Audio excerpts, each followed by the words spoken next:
जब एक महिला मासिक धर्म के समय से गुजर रही हो तो क्या भगवान को भोग लगाना अपराध है?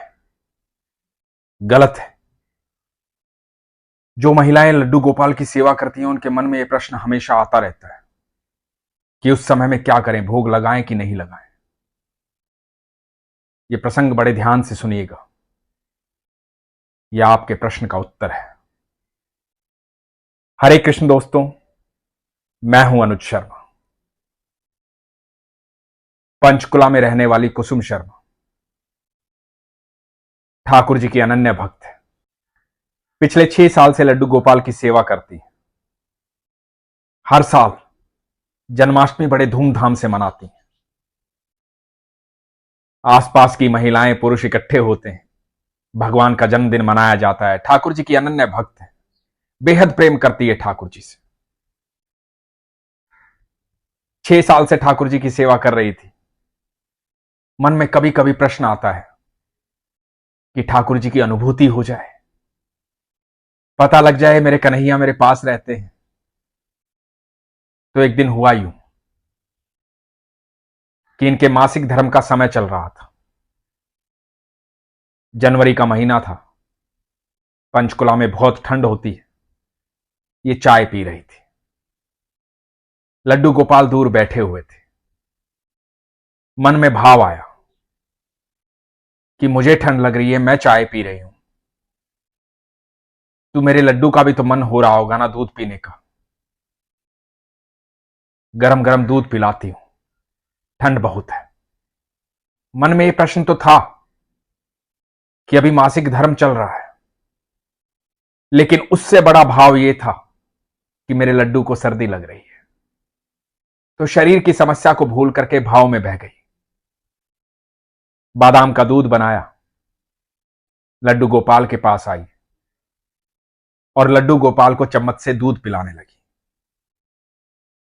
तो अचानक से देखा कि चम्मच में दूध गायब हो गया।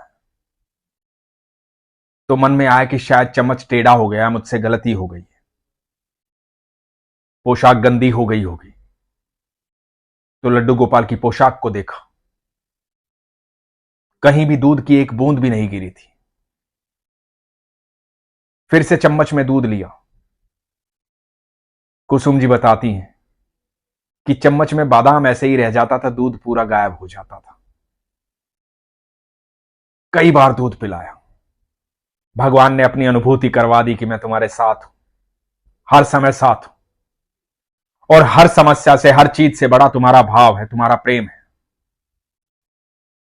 मैं तुमसे प्रेम करता हूं, तुम्हारी आत्मा से प्रेम करता हूं, तुम्हारा भाव मुझे अत्यंत प्रिय है। कुसुम जी के शरीर में सिरहन दौड़ गई। उनको पहली बार विश्वास हुआ कि मेरे ठाकुर मेरे साथ रहते हैं, मेरे मन की बात समझते हैं और मैं उनके मन की बात समझती हूं। यह भक्त और भगवान के बीच का गहरा संबंध है। यहां शरीर की अवस्था नहीं आती। जब भाव इतना उत्तम हो जाता है, इतना सच्चा हो जाता है, इतना सरल हो जाता है, जब विश्वास प्रगाढ़ हो जाता है, आप भक्ति में हो जाते हैं, तो शरीर बहुत पीछे छूट जाता है। तब आत्मा की परमात्मा से बात होती है। कुसुम शर्मा जी बताती हैं कि हर साल जन्माष्टमी बड़े धूमधाम से मनाती हैं। मोहल्ले के, परिवार के सब लोग इकट्ठा होते हैं। इस बार एक समस्या आन खड़ी हुई। इनके पति मनोज शर्मा को दिक्कत थी। उनके 2 ऑपरेशन थे। एक ऑपरेशन हो गया था, दूसरा होना था।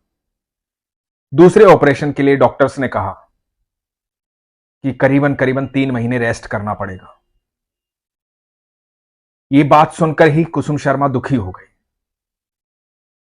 दुखी इस बात पर हो गई कि एक तो जन्माष्टमी आने वाली है, पति यदि स्वस्थ नहीं रहेंगे तो जन्माष्टमी कैसे मनाएंगे।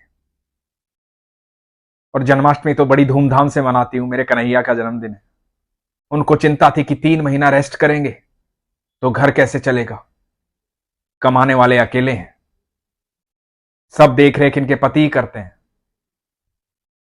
और परिवार में कमाने वाला यदि खाली बैठ जाए तो परिवार की सारी व्यवस्था बिगड़ जाती है।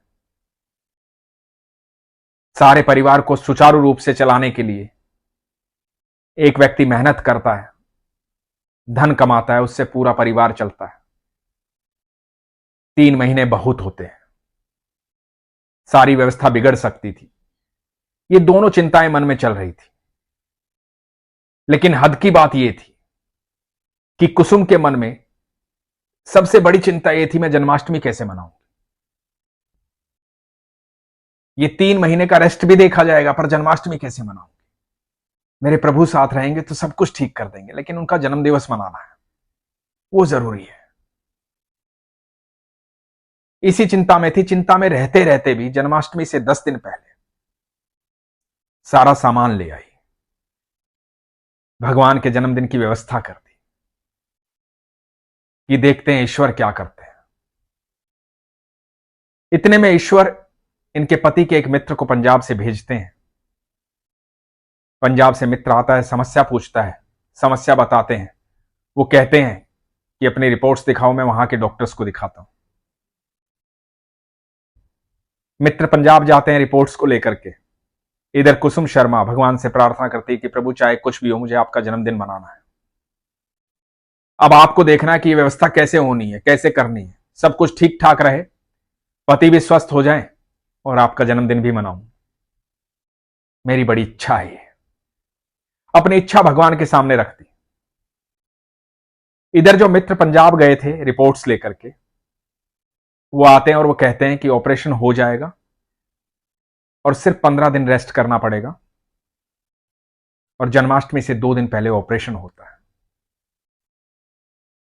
जन्माष्टमी धूमधाम से मनाई जाती है। ऑपरेशन सफल होता है और पति 15 दिन में ठीक हो जाते हैं, अपने काम को संभाल लेते हैं। यह विश्वास की बात है। जब विश्वास प्रगाढ़ होता है तो हर पल चमत्कार होते हैं। जीवन में ऐसा कोई दुख नहीं, ऐसी कोई समस्या नहीं जिसका हल मेरे कन्हैया के पास नहीं। वो सारी सृष्टि के निर्माता है, अनंत ब्रह्मांड के निर्माता है। जब आप विश्वास करते हो, सच्चा प्रेम करते हो, तो यकीन मानना वो किसी न किसी रूप में कहीं से भी आपके इर्द गिर्द आ जाता है और आपसे कहता है कि लाओ, इस समस्या का हल तो मैं कर देता हूं। वो कोई मित्र भी हो सकता है, कोई बालक भी हो सकता है, कोई पड़ोसी भी हो सकता है, कोई दूर का रिश्तेदार भी हो सकता है। एक बात का यकीन मानना, यदि आप सच में ईश्वर पर विश्वास करते हैं तो सबके भीतर कृष्ण को देखना शुरू कर दीजिए, क्योंकि वह सबके भीतर समाहित है। भगवान श्री कृष्ण कहते हैं कि मैं सबके भीतर हूं, तू सबके भीतर मुझे देख। और जिस दिन आपका नजरिया ऐसा हो जाएगा कि आप सबके भीतर कृष्ण को देखना शुरू कर देंगे, तो जीवन में समस्या कभी नहीं आएगी। आप एक बार अपने इर्द गिर्द देखना, चारों तरफ देखना, अपने दोस्तों को भी और दुश्मनों को भी बड़ी गहराई से देखना और एक बार सोचना कि सबके भीतर कृष्ण है। मैं सच कहता हूं, जिस दिन यह भावना जागृत हो जाएगी तो समस्त संसार आपकी समस्या को हल करने में लग जाएगा, क्योंकि सब मेरे ठाकुर के आदेश का पालन करेंगे। सबके भीतर मेरे कृष्ण है, बस आपका विश्वास होना चाहिए। एक बार विश्वास करके देखिए, फिर देखिए जीवन में पल प्रतिपल चमत्कार होगा। लोग कहते हैं ना, मुझे भी अनुभव करना है, मुझे भी अनुभव करना है। अनुभव तो हम सब कर रहे हैं। ये सारी प्रकृति को हम देख रहे हैं, सारी सृष्टि को हम देख रहे हैं, एक दूसरे को हम देख रहे हैं। रोजाना सुबह जीवित उठते हैं, स्वस्थ उठते हैं, यही तो अनुभव है। फिर भी यदि आपका मन करता है कि कुछ ऐसा देखना चाहते हैं, कुछ ऐसा महसूस करना चाहते हैं जो साधारण नहीं है, तो एक बार विश्वास कीजिए और आपका विश्वास चमत्कार करेगा। इसीलिए हमेशा कहता हूं, अपने विश्वास को मजबूत रखिए, अपना ख्याल रखिए। हरे कृष्ण।